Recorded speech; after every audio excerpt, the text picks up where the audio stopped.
예수님의 부활은 역사적 사실입니다. 아니요, 저는 예수님의 부활을 믿지 않겠습니다. 혹시 여러분 안 계세요? 예수님이 부활하셨다는 사실들을 계속해서 성경을 통해서 또한 부활의 증인으로 사는 우리의 입술의 고백과 삶의 경험을 통해서 증거하는데, 아직도 예수님의 부활이 확신되지 않는다면 오늘 부활 주일 예배를 통해서 부활의 확신을 갖게 되기를 주님의 이름으로 선포합니다. 자, 배워봅시다. 절대 불변의 진리인 성경이 증거하는 부활은 도대체 어떤 의미일까요? 제가 부활을 선포할 것입니다. 여러분, 부활의 의미를 소울톤으로 크게 읽어주세요. 부활은 죽은 사람의 몸과 영을 되살아나게 하는 하나님의 기적입니다. 아멘. 생명의 주관자이신 하나님께는 불가능이 없습니다. 생명의 주관자이신 하나님은 예수님의 부활로 하나님의 기적인 부활을 증명해 주셨습니다. 저는 소수의 사람들이 사용하던 영어라고 하는 언어가 어느새 전 세계적인 글로벌 언어가 됐잖아요. 왜 영어가 이렇게 글로벌 언어가 됐을까? 저는 더 이상 고민하지 않습니다. 왜냐하면 영어라고 하는 언어가 하나님이 하실 일을 명확하게 전달하고 있기 때문입니다. 우리는 부활을 하루로 해석하지 않습니다. 부활절로 해석합니다. 이스터라고 하는 이 영어 단어는요, 영어의 근간이 되는 고대 앵글로색슨어에서 부활을 어떻게 증명할까? 이 부활의 엄연한 사실을 어떻게 증명할까를 그들은 계속해서 믿음으로 기도하고 연구하다가 새벽이라고 하는 단어를 찾아냈습니다. 그리고 봄이라고 하는 단어를 찾아냈고, 새벽과 봄은 어김없이 반복됩니다. 아무도 부인할 수 없습니다. 새벽과 봄, 이 엄연한 사실로 계속 반복되는 두 개의 단어를 합해서 예수님의 부활이 엄연한 사실이요 역사적인 사실인 것을 증명해내면서 삶의 고백이 됐습니다. 행복한 부활절 되시기를 주님의 이름으로 축복합니다. 우리에게 아주 익숙해요. 해피 이스터, 행복한 부활절 되십시오. 이것은 하루만 국한되는 것이 아니고 매일 반복되고 계절마다 반복되는 새벽과 봄이 어김없이 온다는 사실을 아무도 의심하지 않습니다. 여러분을 좀 도전하고 싶습니다. 혹시 새벽이 안 올지도 모르니까 새벽에 한 번도 못 일어나신 거 아니에요 혹시? 예수님은 새벽을 깨우며 믿음의 모범을 세우시고 새벽에 도우시는 하나님의 역사를 증거했는데, 새벽은 우리가 고민하지 않아도 어김없이 옵니다. 겨울이 지나면 만물이 소생하는 봄은 어김없이 옵니다. 하나님의 질서를 따라 반복되기 때문입니다. 그렇다면 새벽이 오고 봄이 오는 것보다 더 명확하게 사실적으로 다가오는 예수님의 부활은 역사적 사실이요 엄연한 사실인 것을 믿는 것이 믿음입니다. 오늘은 부활절에 대해서 조금 더 깊게 생각해 봅시다. 부활절은 50일간의 기쁨의 절기로 교회의 역사상 가장 먼저 있었던, 지켰던 절기입니다. 오늘이 부활주일입니다. 50일 이후에 성령 강림 주일을 맞이하게 됩니다. 예수님이 부활하신 땅에 며칠 동안 계셨죠? 다른 교회 성도님들이 너무 많이 오셨네요. 며칠 동안이요? 40일 동안. 그리고 승천하셨어요. 아버지께서 약속하신 성령을 보내시겠다고. 그 이후로 10일 이후에 성령이 오셨습니다. 이 50일간을 기쁨의 절기로 지켰습니다. 부활하신 예수님을 믿는 자들의 표지는 기쁨입니다. 좀 이미지를 좀 검색하고 싶어요. 기쁨이 아닌 이미지를 갖고 계시면 옆에서 조금 여러분 검색하실래요? 지금은 말씀을 듣는 시간이에요. 예배자 여러분, 저를 좀 주목해 주세요. 말씀 듣는 시간이에요. 말씀 듣는 시간. 오늘 하나님께서 얼마만큼 중요한 내용을 가르칠까? 여러분, 예수님으로 충분한 줄 믿습니다. 부활하신 예수님과 함께 더불어서 우리가 맞이하는 매 주일은 예수님이 부활하신 분명한 증거일진데, 우리의 삶 속에서 매일매일 부활하신 예수님을 믿는 믿음으로 살면 모든 일에 충분합니다. 부활하신 예수님이 해답이기 때문입니다. 여러분 이거 아세요? 예수님이 부활하심으로 그동안 잘못된 인류 역사의 흐름을 바꿔놓았습니다. 예수님은 금요일에 십자가에 못 박혀 죽으셨습니다. 그리고 그날 장사되셔서 장사한 지 사흘 만인 일요일 새벽에 부활하셨습니다. 그 일요일이 어떤 날일까요, 여러분? 세계를 지배하던 로마 제국이 태양신을 으뜸신으로 숭배하던 날입니다. 태양은 예수님의 피조물입니다. 예수님만이 경배를 받으실 합당하신 분인데 태양을 숭배해요. 그 태양신을 숭배하던 그날 예수님이 새벽에 부활하셨습니다. 그래서 예수님이 부활하셨으므로 그날이 바로 주의 날이 된 것입니다. 우리는 오늘 일요일이라고 칭하지 않습니다. 예수님이 부활하신 주의 날입니다. 예수님이 부활하신 승리의 날이기 때문에 여러분, 지난 한 주간 동안 우리가 실패하고 좌절하고 낙심했다 할지라도 오늘 부활하신 예수님께 나와 예배하는 모든 예배자들에겐 승리를 보장해 주시는 줄 믿습니다.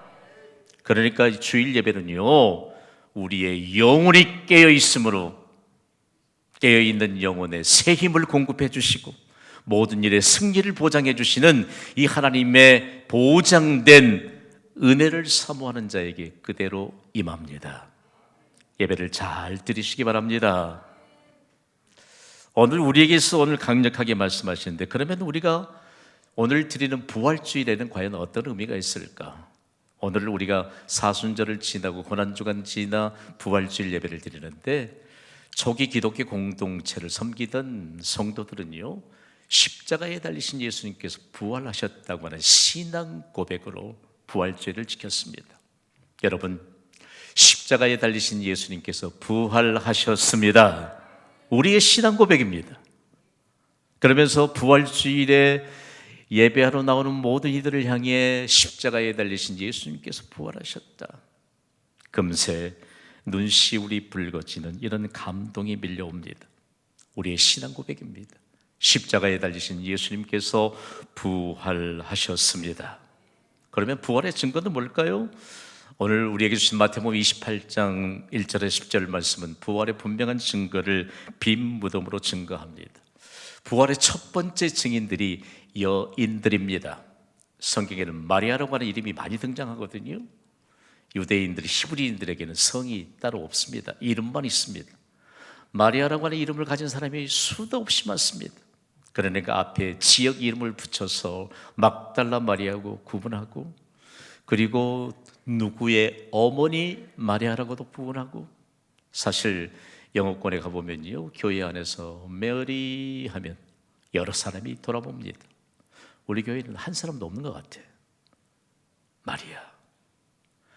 부활의 증인들이었던, 첫 증인들이었던 마리아, 그리고 이 여러 마리아가 함께 예수님을 장사짓는 무덤에 가면서 걱정이 태산이었습니다.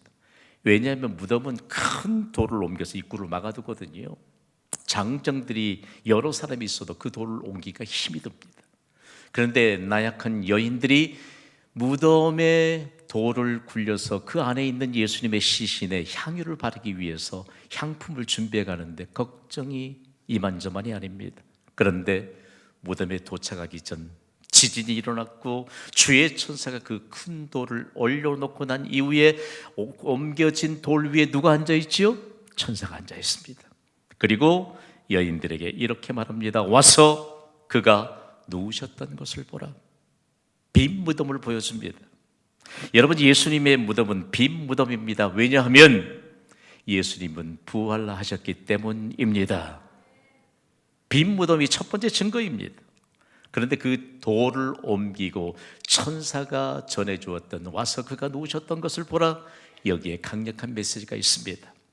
우리의 인생 앞에는요, 우리의 힘으로는 옮겨 놓을 수 없는 무겁고 큰 돌이 있습니다. 우리 인생의 장애물입니다. 여러분, 어떤 장애물이 있습니까? 오늘 부활주일 예배를 통해 우리의 힘이 아닌 주의 천사를 동원해서 그 무덤에 돌을 굴려주셨던 그 예수님이 우리의 인생에 버겁고 크고 무거운 돌을 옮겨주시는 은혜가 오늘 이 시간 우리 모두에게 임하게 될 것을 믿습니다. 이 믿음으로 드리는 것이 예수님이 부활하신 주일에 드리는 예배자의 중심이에요. 우리의 생각보다 부활하신 예수님은 크십니다. 오늘 일부 예배 때보다 강력한 치유의 역사가 나타나고 있습니다. 문제 해결자이신 부활하신 예수님의 능력이 임하고 있습니다. 예수님의 빈 무덤은 없어졌을까요? 아니면 그대로 보존되고 있을까요? 퀴즈도 아닌데 경신교회 동역자들에게 거룩한 묘지교회에 담아둔 십자가의 길을 통해서 우리가 이미 검증해 본 바처럼 마지막 14초소에 예수님의 빈 무덤이 보존되어 있는데 이런 모습으로 보존되어 있습니다. 여러분 보시기에 왼쪽에 검정 유니폼을 입은 분이 그리스 정교의 성직자입니다. 이분을 현장에서 만나면서 참 이 예수님의 빈 무덤을 지키는 그 사명이요, 얼마나 이물이 더 높은지 몰라요. 그리고 그 안에 예수님의 빈 무덤이 보존되어 있고 그 안에 거룩한 묘지교회라고 하는 이 묘지교회, 기념교회를 세워놓고 수많은 순례자들이 이곳에 옵니다. 기독교는 부활의 증거를 가진 분명한 생명의 종교인데 기독교는 빈 무덤을 자랑합니다. 빈 무덤은 사망 권세 이기시고 부활하신 예수님은 무덤이 없다는 것을 증명합니다. 빈 무덤은 부활의 확실한 증거입니다. 빈 무덤을 남기신 예수님의 부활은 우리의 부활입니다. 예수님 부활의 첫 열매가 되셨습니다. 첫 열매는 나중 열매의 보증입니다. 무수한 나중 열매. 옆에 있는 예배자에게 이렇게 축복하세요. 예수님의 부활은 나의 부활입니다. 시작. 예수님의 부활은 나의 부활입니다. 믿으시기 바랍니다. 다음으로 다른 종교는 부활이 없습니다. 부활이 없으니까 무덤을 자랑할 수밖에 없지요. 공자의 무덤이 중국 산동성에 있습니다. 석가의 무덤이 인도의 가비라성에 있습니다. 소크라테스의 무덤이 그리스의 아테네에 있습니다. 마호멧의 무덤이 사우디아라비아 메카에 있습니다. 무덤이 말해주는 것은 죽음과 결코 부활하지 못했다는 증거입니다. 생명이 없습니다. 생명이 없는 종교가 어떻게 그들의 열심만으로 생명을 전할 수 있겠습니까? 더 이상 현혹되지 않게 되기를 주님의 이름으로 간곡히 부탁을 드립니다. 생명이 없어요. 그러니까 무덤을 자랑하는 것이지요. 다음으로 두 번째 부활의 증거는 부활하신 예수님입니다. 부활하신 예수님에 관한 내용들을 바라보면서 부활하신 예수님은 우리의 유일한 경배의 대상임을 믿으시면 아멘 하세요. 오늘 여인들이 부활의 첫 증인이 됐는데 그들이 어떤 행동을 취했는가를 마태복음 28장 9절은 이렇게 기록하고 있습니다. 함께 읽습니다. 시작. 예수께서 그들을 만나 이르시되 평안하냐 하시거늘 여자들이 나아가 그 발을 붙잡고 경배하니, 여자들이 나아가 그 발을 붙잡고 예배드렸다라고 영어 성경 NIV 버전은 명확하게 번역하고 있습니다. 인류학자들이요, 예수님의 부활이 사실일까? 그들이 성경을 통해서 연구하다가 부활하신 예수님의 삼중적인 증거를 그들이 확인했습니다. 예수님은 부활하실 때 삼중적인 증거를 확인해 주셨는데 먼저는 시간적입니다. 예수님은 장사한 지 사흘 만에 부활하셨습니다. 그리고 40일 동안 두루 계셨습니다. 그리고 승천하셨습니다. 예수님이 명확하게 시간적으로 그리고 여러 부활의 증인들에게 직접 보여주셨습니다. 시각적인 증거. 그리고 오늘 여인들에게 너희가 평안하냐? 실제로 다른 복음서에게는 너희에게 평안이 있을지어다라고 예수님이 말씀하셨습니다. 음성을 들려주시면서 분명히 청각적인 증거를 하셨는데 여러 고개를 흔들었던 인류학자들, 역사학자들도 예수님의 부활은 삼중적인 증거를 가졌기 때문에 그들은 부활을 인정할 수밖에 없다는 결론을 냈습니다. 그러면 예수님이 들려주신 이 평강의 메시지는 과연 어떤 의미일까? 여러분, 예수님의 평강이 여러분에게 임하기를 주님의 이름으로 축복합니다. 이 평강이 우리말로는 다른 언어로는 명확한 해석이 잘 안 돼요. 그래서 우리는 언어의 한계를 인정해야 돼요. 신약성경 원문인 헬라어는 에이레네라고 하는 단어로 평강을 기록하고 있거든요. 에이레네의 의미가 모든 두려움에 대한 해답입니다.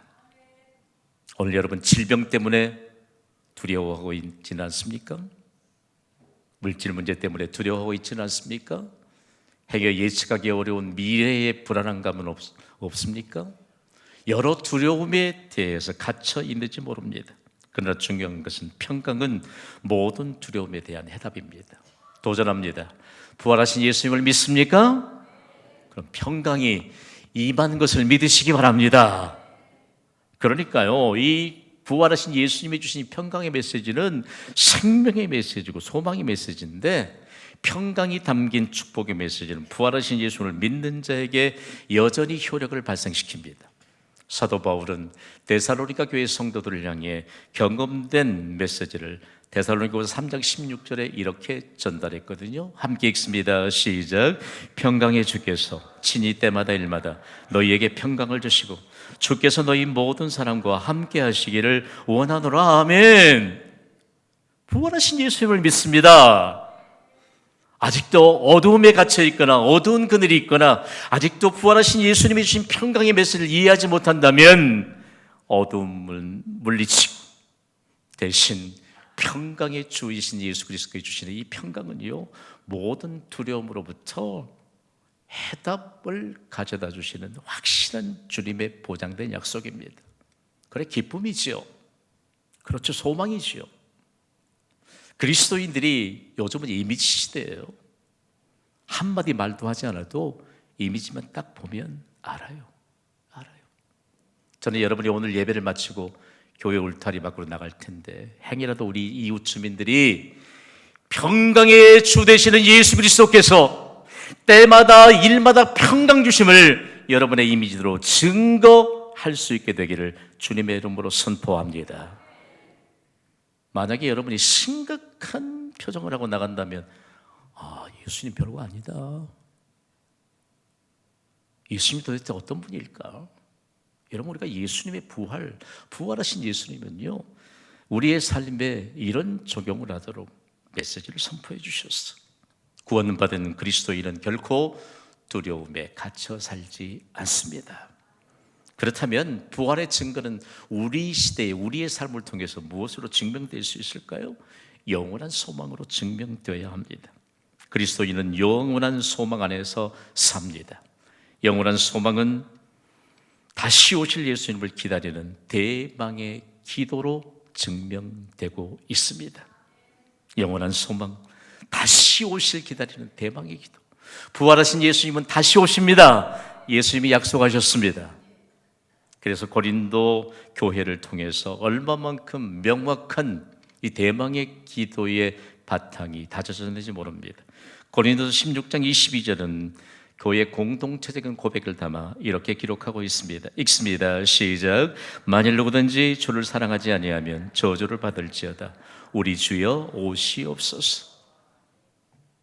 여러분 기억하고 있는 마라나타, 우리말로는 어떻게 한 단어로 그렇게 우리에게 전달됐습니다만, 아람어로부터 신약의 원문인 헬라어에 이르기까지 두 개의 단어로 나눴는데, 어떨 때는 앞부분이, 어쩔 때는 뒷부분이 이렇게 짧게 구분되면서 어떻든지 헬라어까지 변천되어 오면서 마라나타라고 하는 이 단어를 우리가 좀 이해할 때, 마라나타는 우리 주여 오시옵소서라고 하는 구체적인 대망의 기도입니다.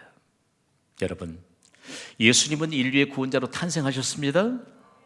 그런데 삶으로 초청하는 사람들이 아직도 초청하지 않는 사람들이 너무 많습니다. 예수님은 부활하셨습니다. 부활하신 예수님을 구주로 영접하는 자들에게 즉시 우리 안에 들어오십니다. 그런데 문제는 우리의 삶에 예수님을 초청하지 않아요. 여러분, 목사가 기도를 강조하는 것은 그만큼 성경적인 근거가 있습니다. 마라나타, 우리 주여 오시옵소서. 여러분, 우리의 삶에 어떤 공경이 있다 할지라도 마라나타 우리 주여 오시옵소서, 대망의 기도를 하는 자들에겐 모든 문제의 해답을 얻게 하여 주실 줄 믿습니다. 예수님께 해답을 찾는 그리스도인으로 사는 자가 정말 생명의 역사심에 대한 증거가 임하게 됩니다. 오늘 우리에게 그렇다면 어떤 하나님의 역사가 있을까? 그러면 대망의 기도가 어떻게 더 확대되었을까? 실제적으로요, 영원한 소망이 그리스도인의 예배 정신으로 증명되고 있습니다. 예배드릴 장소조차 없었던 밤모섬에 유배됐던 사도 요한을 우리는 기억하고 있습니다. 그는 그곳에서 부활하신 예수님으로부터 계시를 받습니다. 그리고 예수님은 영원한 소망이심을 만방에 선포하고 구체적인 예배 정신을 심어주고 그리고 온 세상에 전파했습니다. 요한계시록 22장 20절은요, 인류 역사에 큰 획을 그었던 생명의 말씀입니다. 우리 함께 읽습니다. 시작. 이것들을 증언하시니가 이르시되 내가 진실로 속히 오리라 하시거늘 아멘. 주 예수여 오시옵소서. 사도 요한이 예수님과 대화하잖아요. 예수님이 내가 진실로 속히 오리라 말씀하셨는데 요한이 어떻게 화답했지요? 아멘. 주 예수여 오시옵소서. 주 예수여 오시옵소서. 좀 더 명확하게 해석하면 진실로 주 예수여 오시옵소서. 마라나타입니다. 마라나타, 이 신앙 고백이 그리스도인의 예배 정신이 됐습니다. 우리가 화답하고 있는 신앙의 언어, 긍정의 언어인 아멘은 진실하다라고 하는 말로부터 와서 명사로 굳어졌습니다. 진실하신 하나님의 뜻에 동의가 되시면 아멘으로 화답하시기 바랍니다. 이게 아멘이에요. 진실하신 하나님의 뜻이 이루어지게 될 것을 믿으시면 아멘 하시기 바랍니다. 이것이 기원의 의미예요. 중요한 문제 하나, 우리가 진실로 주 예수여 오시옵소서, 이것이 그리스도인의 예배 정신으로 온 지구상에 확산되었습니다. 오늘 우리의 예배 정신은 진실로 주 예수여 오시옵소서. 그래서 우리에겐 영원한 소망이신 부활하신 예수 그리스도가 증거되는데 다시 오실 예수 그리스도를 우리의 삶에 환영하는 것입니다. 오늘 여러분, 우리가 가진 어떤 것보다도 예수님은 크신 분인 줄 믿습니다. 그러므로 얼마만큼 간절한 소망을 담아야 될지, 이 일 이후에 밤모성에는 무수한 교회들이 세워졌거든요. 제가 그곳에 있는 교회들을 순례하다가 그 교회에서 얼마나 장엄한 역사들을 가졌는지 몰라요. 밤모섬은 흉악한 죄를 범한 자들이 그곳에 유배당해서 돌을 캐내는 힘든 작업을 하다가 그곳에 생명을 마치는 것이 부지기수입니다. 소망 없습니다. 절망입니다. 그러나 사도 요한으로부터 진실로 주 예수여 오시옵소서, 이 고백을 바탕으로 교회가 무수히 세워졌습니다. 절망이다, 끝났나, 내 인생엔 전혀 소망이 없다 라고 낭망할 때 그곳에서 진실로 주 예수여 오시옵소서, 그들은 예배하기 시작했고 그들은 대망의 기도를 하기 시작했고, 그러면서 그들에게 영원한 소망이 마음에 새겨졌고, 그 섬 안에는 부활하신 예수님으로 말미암아 다시 오실 예수님을 대망하며 기도하고 예수님께 기도하면서 영원한 소망을 증명하는 교회와 함께 더불어서 절망을 소망으로 바꾸어 주시면서 그 소망이 영원한 소망인 것을 지금까지 증명하고 있습니다. 우리 개개인이 교회입니다. 부활하신 예수님과 더불어서 영원한 소망으로 증거되도록 오늘 말씀 받은 우리에게 기적의 열매를 거두게 하여 주실 줄 믿습니다. 일평생 기적 행진을 이어가시기를 부활하신 우리 주 예수 그리스도의 이름으로 축원합니다. 지난